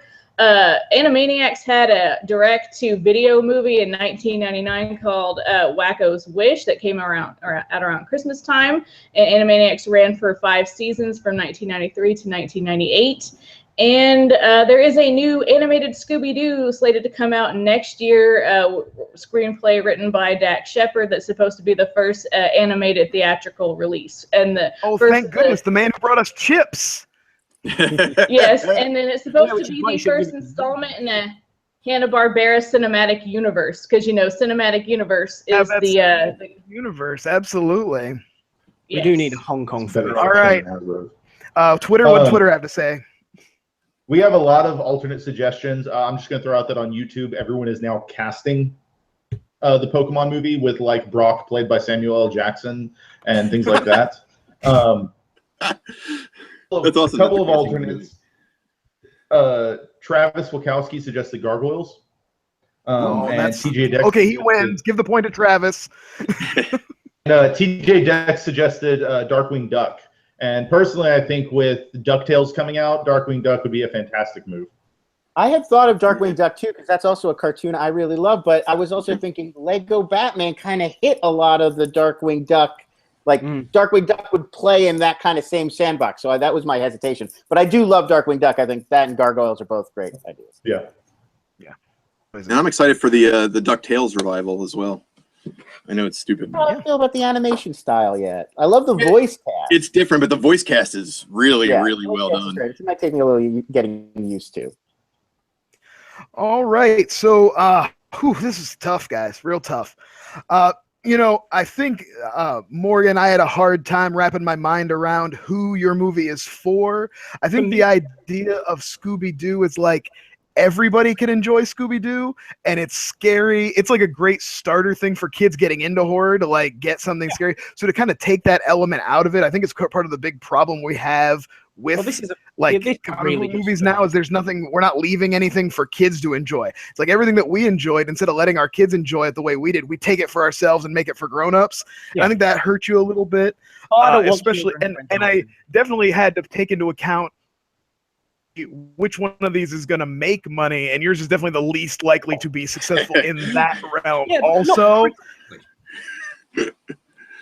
Critically, I mean, I'm not. Hey, I'm just saying. I'm just putting it out there. So I guess it came down. Personally, it came down to Jack and Lon. Now, I think Jack's Pokemon movie had some great stuff in it. I love the female lead. I love the kind of elements of talking about bullying and kind of like conversation and bringing that into it. And Jon Favreau would be great. And I actually kind of like the idea of like a realistic looking Pokemon, taking these kind of weirdo designs and seeing them as like real creatures. But I just think he hit you way too hard on the whitewashing and the dogfighting aspects of Pokemon of your particular pitch. I think Pokemon's success as is, that people are totally fine with just adapting what they already love, and I don't think you need to Americanize it. So I think I'm going to have to go with Lon. I really liked the idea here of one of the system. The Animaniacs show does that. I was watching with my son recently. There's a whole song in Animaniacs about the headlines in Variety magazine. Mm-hmm. And as a Yeah, kid, a lot of, like, man, weird- did I enjoy it. Man, did I enjoy it. So I really feel like when we're talking about something that can be a success with this as appeal to everyone, you can get also new kids who are just, and like you said, movie people who just want to see, the people who love Deadpool, the people who love Lego Movie, the people who love 21 Jump Street, like to see this kind of stuff taken down a peg, would love to see Warner Brothers be self-aware enough to take some shots at themselves. So I think there's just some really good stuff there. So that's what sold me on Animaniacs. Well done. I'd see that movie in a minute, Lon. Oh yeah, imagine like an Aquaman cameo with the Animaniacs. Like I thought of it and wanted to see it. Oh man. Yeah. And I was I not will say, expecting I would absolutely watch a violent Scooby-Doo movie Yeah, I was too. gonna say, In fact, I like the. I would Have love you ever Dollhouse seen, Scooby-Doo. if you've seen the Venture Brothers, they do a really great dark take on the Scooby-Doo gang and what they would really be like in real life. And I think that, like, you could stretch that out into an hour. I would watch the hell out of it. And I walked so hard into that groovy cultural. I walked so hard into that cultural wall, and Lon just fucking beat me over the head with it. And I was like, "Holy shit, man! How did I not even remotely think of that?" Yeah, when you said So, American, I was like, "Oh boy." Oh, that was. Don't pull a two scar, things Joe. real quick. Here, if I'm correct, Lon's up with 3 points, and I'm sorry. No, Lon has 4. Yeah, the Oh, last okay. round is worth 2 points. Then you each have 1 point, right? So we do need to go into tiebreaker round. But what about the poll? I'm sorry, I didn't ask. That's fine. I got 2 things. First, the poll is as I'm looking at it right now, Do I have an is actual? like basically neck and neck. All three are at 33 to 34%. Wow. And the first thing I thought, Jack, when you were doing your pitch, was that basically you're taking Dragon Ball Evolution and putting in cockfighting. It would have been a great adaptation. F you all. All right, so we're at the an hour and a half mark. So let's go through the. We're gonna finally get to do the character fight. Yay! Let's do it fast. Yeah, let's get it quick. So I ask you, Morgan, Jack, to give me a character. Who did you pick? I picked Richard Dean Anderson's MacGyver. Good. And Morgan? I picked the best Star Wars character, Grand Moff Tarkin. All right, great. Nice. So the question was, or is, you don't know it, it's a surprise. Jaws be improved with your character as the shark. I'm sorry, you gotta say it again. How would the movie Jaws be improved with your character starring as Bruce the Shark? Jesus. Sweet, my I'll give you a couple character is the seconds. I'll shark in vamp here for a Jaws? minute. Yes, Yes, your your character character is now the shark in Jaws. So tell me it's an improvement. Oh my goodness. All right. Hmm. All right. So Ash and Joe, what's on Hey, the there's next? gonna be points, there's clearly going to be points for creativity on this one. I want to make it totally. I want to get this all around movie fights experience here. Can I write some Fight. notes down? Yeah, I'm writing notes. You guys are doing like weird I'll give fights. Seconds. Oh, it got Lon, weird. I was not expecting this at all. I'm sure you weren't. In That's the what I wanted. previous- That's what I wanted. Something really surprising here. In the previous speed round, Lon had brought up The Shining, which was our past episode of BFF that literally almost made us have a Shining incident in our house with all the editing issues. Oh my! So please go check that out because I worked really hard to get that online very late. And then our next episode, which will come out next Sunday, Hell or High Water, will be over the movie Westworld. And then we plan to do a little bonus episode over the TV show Westworld after we can watch some more episodes. We're really enjoying it so far, but we want to talk about some of our thoughts. We're only 3 episodes in. You should watch Future World after the terrible Yes. Westworld sequel. We'll definitely have that on our list. Gotta Which do I that, love. gotta do I it. love that it was mentioned that Westworld is very Jurassic Park, and Michael Crichton made both of them. Yeah. So Yeah, I mean, I think I've read an interview too with Crichton where he said, like, when he was writing Jurassic Park, he kind of thought about the bare bones structure he'd done with Westworld and kind of how would this sort of relate. They're like sister books even in his head, I think. Yeah. it's a very Icarus-like tale. You guys about ready here? I want to keep us moving. I I'm don't good. want. Let's do it. I'll go first if you want. Yeah, Sure, go ahead, Jack. All right, so Bruce the Shark is no longer Bruce the Shark. He's now MacGyver the Shark, okay? So Jaws was resourceful. That was one of the things that made Jaws so terrifying. They shoot him with the barrels, and he still manages to go down underwater with all those extra barrels. He goes under the boat, stuff like that. So Quint mentions several times that, this is a really smart shark. Well, that's perfect, because so is MacGyver. MacGyver is super smart. And the resourcefulness will actually help the shark a lot, because he's going to be able to get away from Richard Dreyfuss and the Roy Scheider's character, whose name's just escaped me. I can't help it.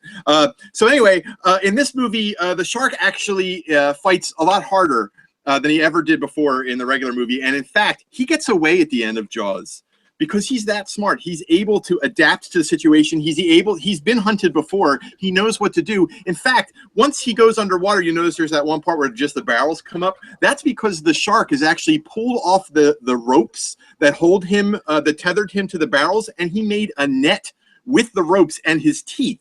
And then what he did was he swam, he went under the boat. Well, what he was really doing when he went under the boat was he was taking that net and he was flicking it up so that it would go into the propellers. And that's why, if you remember in the movie, the engine overheats and starts smoking so violently, because MacGyver the shark actually crafted this net and pinned the boat. So I think having a craftier shark, a smarter shark, really lends itself to being MacGyver in this case. Okay, go ahead, Morgan. Okay. Tarkin is the master tactician in the Star Wars universe, in the Star Wars galaxy. He's the most ruthless character. He's arguably more ruthless than the Emperor himself. He's able to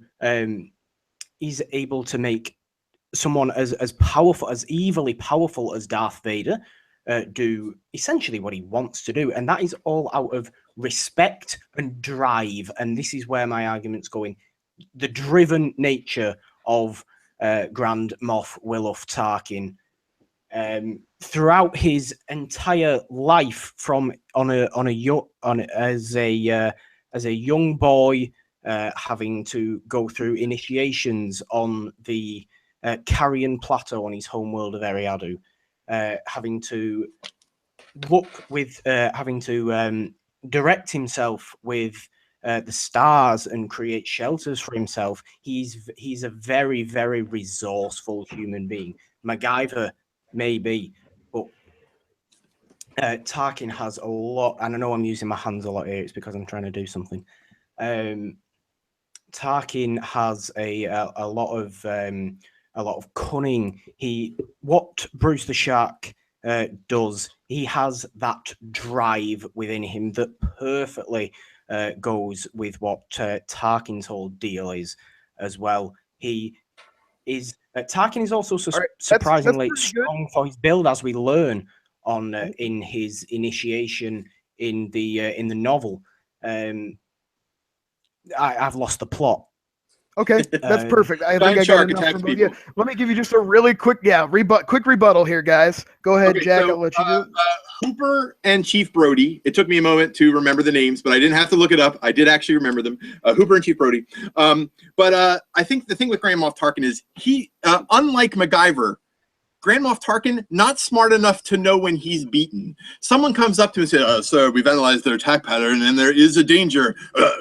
Abandon now in our moment of triumph? And that's the problem. Your shark doesn't know that he's about to blow up. But MacGyver is smart enough to know it's time to cut and run. And that's why MacGyver disables the boat and escapes in Jaws, and he lives to tell another tale in his sharky language. Morgan?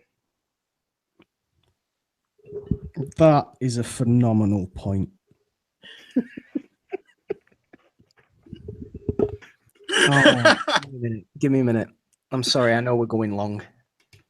It's okay. I'm taking it out of your time, though. Oh no, I've lost. I've gone insane. Oh, he's giving it up. I just have to say I had Jack in the lead anyway. Yeah. Woo! I really wanted something that Jaws the shark was actually that Bruce was actually more lifelike than Tarkin in Rogue One. Like if I'd have heard that, I would have just ended the round right there. That's rough. But no, I like the Jack, and I'll tell you what also sold me on Jack's was the idea that the subsequent Jaws sequels would have been improved by having original Jaws survive and go on. You could have actually had the revenge. He could have come back. Well, so I was going to bring that up if I needed it, but Jack, well done. But no one mentions Jaws the revenge. I was just waiting for Morgan to be like, well, my guys actually killed people. Hey, I killed people. I killed a swimmer. I killed a bully and a banana I boat. lost the plot in that. But It kind of helps to use his hands. His whole thing is building and creating and inventing things. How's he going to do that? He did it with his teeth. His teeth and his tail, baby. That's where I would have gone. Like, how's he going to MacGyver anything? He's a shark. Lon, you're smarter than I am. No. I just hope that question was sufficiently weird for Twitter. Yes. That is a weird fight style question for sure. And now that's what I bring to the Lon, table here, guys. That's what I'm here for. So let's get into the final face-off. We got Jack and Lon going into our three round speed round final face-off. This will be the classic 20-second, 10-second rebuttal. Same rules apply. We reset the points, so it's the best of three. Anything I'm missing there, Jack? No, that's it. Let's do it. Final face-off, round one. Be with a one-word title. Sorry, say it again, please. Best movie with a one-word title. I count the as a word. Jaws. Chinatown. Oof. Heard you first, so I'm going to let you go first whenever you're ready. Jaws is probably one of the most perfect movies ever made. It's good. It's consistently good from beginning to end. The character of the shark is still excellent, and you have three really amazing roles in Brody, Hooper, and Quint. Quint is one of the coolest characters ever in any movie, but it did exactly what it needed to do. It needed to be scary. It needed to have a level of humor. It needed to have the thrills, and it delivers in the complete package from beginning to end. When you're done watching that movie, you feel completely satisfied. Chinatown is arguably... When you're ready, Lon? Oh, sorry. I was going to say, Chinatown is arguably a perfect screenplay. I mean, it takes the film noir conventions, it updates them for the 1970s, but it also adds this whole layer of political intrigue and social commentary that the other films didn't have. Plus, it really plays up the whole psychosexual dynamic of noir films, reinventing the whole genre in a totally different way. A career best performance from Jack Nicholson, an amazing villain turn from John Huston, incredible turn from Faye Dunaway. I mean, it's greatly regarded as one of the greatest thrillers ever. Stop it. Jack. My movie is regularly on television all the time, including during the summer and during July 4th weekend. Why? Because it's so memorable. It's so appropriate. Everyone remembers that movie. Everybody wants to relive that movie. It's the perfect beach movie, summer movie. It reminds you of a season. It's that iconic. Chinatown. When was the last time anyone saw Chinatown? I mean, yeah, it's a classic adventure yarn and a really well-made one, but Chinatown is on a whole different level. I mean, it's really about great, weighty themes. It's about U.S. history. It's about corruption. It's about all these greater issues. Jaws is, it's a beach movie, and it kicked off summer movies when everything has to have mass mainstream blockbuster appeal. Good job, guys. Wow. I'm going to go ahead and bring in the Purple Dawn on this one. What'd you think, Morgan? Well, I think... Now, this is not my opinion because I love Jaws. Jaws is so great, but I'm going to have to go with Lon. I really liked his argument about the layers within Chinatown and his rebuttal to Jack of Jaws just being, the one that kicked off the summer movie blockbuster. The layers within Chinatown are undeniable. So, yeah, Lon. Ashley, Joe, want to weigh in here? I like that they both had like really good points about both of their movies, but I felt that Lon had a better rebuttal about Jaws, and then Jack didn't really say much about Chinatown other than like when was the last time you watched it. That wasn't enough for me, so I'm gonna go Lon. Same boat. A bigger boat, possibly. I see what you did there.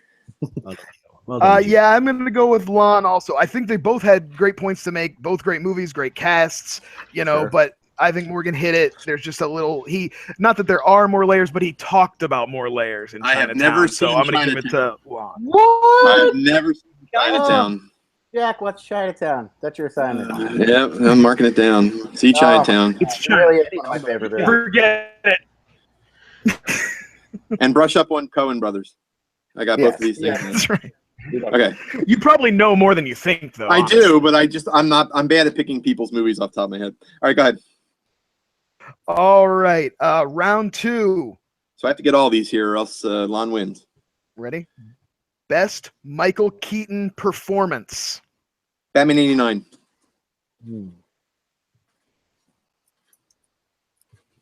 Go Beetlejuice.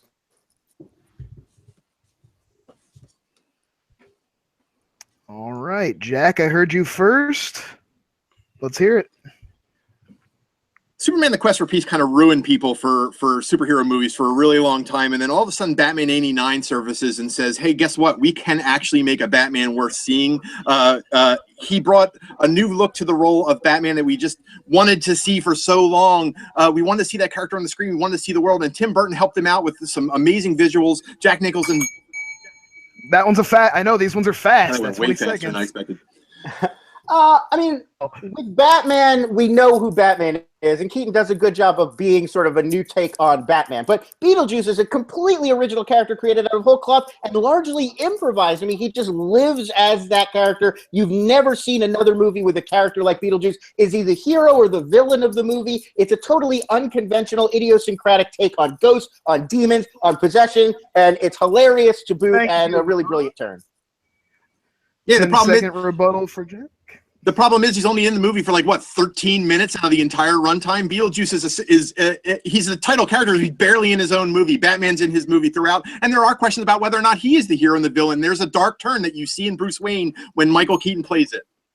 You say there's a question about whether Batman's the hero of a Batman movie. There isn't, and also Batman's overshadowed in the movie by Jack Nicholson as the Joker, whereas Michael Keaton, with very little screen time in Beetlejuice, takes over the whole movie. It's named after him. He becomes the presence that hangs over the whole thing. He was the star of the spin-off cartoon. It's definitely Keaton's film. Got it. All right. Dan? Can you repeat that? Yeah. Oh, I'm sorry. I'm just getting Morgan's opinion on this one. What do you got for me, buddy? Yeah. In Jack's opening, I can't remember hearing the words Michael Keaton. I did it. I don't know. This is difficult for me. This is difficult for me. You can't lean one way or the other. How about Ashley, Joe? You guys got it nailed down? I think we're both down for Lons because at one point he even mentioned that in Batman, Michael Keaton's overshadowed by Jack Nicholson, and in Beetlejuice, he's only in it, like Jack said, for 13 or so minutes, but he stole the movie. And he said more independent things about the performance, that was a lot of improvisation, where Jack didn't really talk a lot about the performance, just more of the aesthetic of the film. Yeah, I have to agree. The turnaround with the Jack Nicholson and the double edge of him stealing the movie with less screen time, I think I have to give it to Lon too. That was a savage rebuttal on that one. So that makes Lon our winner today on Fan Friction. Hey, right. Well done. Guys, this is my first Well done. In any sort of movie fight. This is my first win. Hey, good job. Nicely done. Dude, you owned it today on Speedrun. I don't know what you were talking about. I'm 0-3 on the big show. The lightning round can just No, suck I it. think you did. I think you did awesome. I think this was a really good show. I hope everybody had a good time. Do we want to go around the horn and do plugs here for everyone? Please do. Sure. You have to direct the Go ahead, Morgan. Why don't you start us off? I was going to say, so whoever would like. Morgan, you want to start us off? Tell us where we can find you. Tell us about your channel. Yes, of course. Well, as always, you follow me on Twitter at the Purple Don. Be sure to check out my ongoing podcast, Horror House. I swear I'm a bit more sort of eloquent than I was today. That you can find that on YouTube and iTunes. Search at Horror House Pod on Twitter. That is as well. All the links are on there. And I have a new show coming to everyone called the Purple Dawn Enlightenment Hour, where guests will enlighten me on topics they themselves are passionate about that I might not be that passionate about or might have never even bothered to look at. So that should be a lot of fun. I would very much like everyone here to appear on it at some point or other. So at the Purple Don on Twitter. I think I said that before. Thanks, guys. Loved it. You did awesome, dude. Yeah, you did a great job. Love for the Omen. I always love to hear Love for the Omen. It's a criminally underrated horror. Ash and Joe? Sorry about that. You can catch us with our show on the TUFF channel called BFF. It's a show where we review a movie from the fan friction, but also review the fight. And like I said earlier, next Sunday will be the Westworld movie, followed a little bit later on in the week by a look at the television show. You can follow the both of us on Twitter. We're always on there wherever movie stuff is being talked about. I'm at that _ Mrs. Davis. And I'm at Drake Masters. Brian? Oh, yeah. You can find me sometimes here fighting on Fan Friction. Also, I have a show, the DVD Bunker. I put it out every Friday. We go through my big DVD collection and find out how many crappy movies I wasted my money on. And I think upcoming this week, we're doing The Relic. Ooh. Into my next episode, which I'm really excited about. We're doing a top 10 horror episode, me and Matt. So tune in for that in a couple weeks too. Big fun. The Relic is powerfully ridiculous. I love it. And Lon, they already know, but let's hear it. Where can they find you everywhere? Well, Twitter at LONS is where to find me. Please follow me up over there. I appreciate it. And then, Screen Junkies Plus, you guys are subscribed to that. If you're not, do so. I work on a bunch of those shows, plus Movie Fights, which is on the regular Screen Junkies YouTube channel. I write the questions for that every week. And we really do appreciate you coming by today and being part of our show. This was really fantastic. Thank you so much for being a part of it. My pleasure. Huge for us. And as always, we like to take a moment and thank the Screen Junkies for what they do. We put their information in the description below. If you're not familiar with the Screen Junkies channel, please check them out. They are amazing, and they're the reason that we do this. And a quick special announcement. I'm Jack Shipley. That's JRS Pitboy 2008 on Twitter. Please feel free to hit me up anytime. Follow this channel and the shows, and make sure to hit like. But if you're a fan of us and the Screen Junkies and would you like to try this out yourself, now you have a chance. In 4 weeks, we are going to be doing an all-fan show. So I need 3 fighters, 3 people who have never been on our show before to come in and fight. So if you're interested, definitely tweet at me and the TUFF channel Twitter at TUFF channel, and we will definitely get 3 new people in. Next week's show is Koi Jandru will be here, and he will be facing Sam Catlin and Tom Bennis, our very own Tom Bennis. So definitely check that out. It's going to be a great show. And Brian, you did a great job today hosting. Thank you so much for taking the reins so that I can get my ass kicked by Lon. Thank you.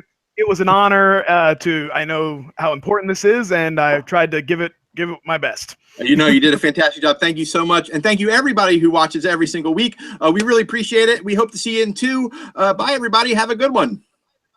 Bye.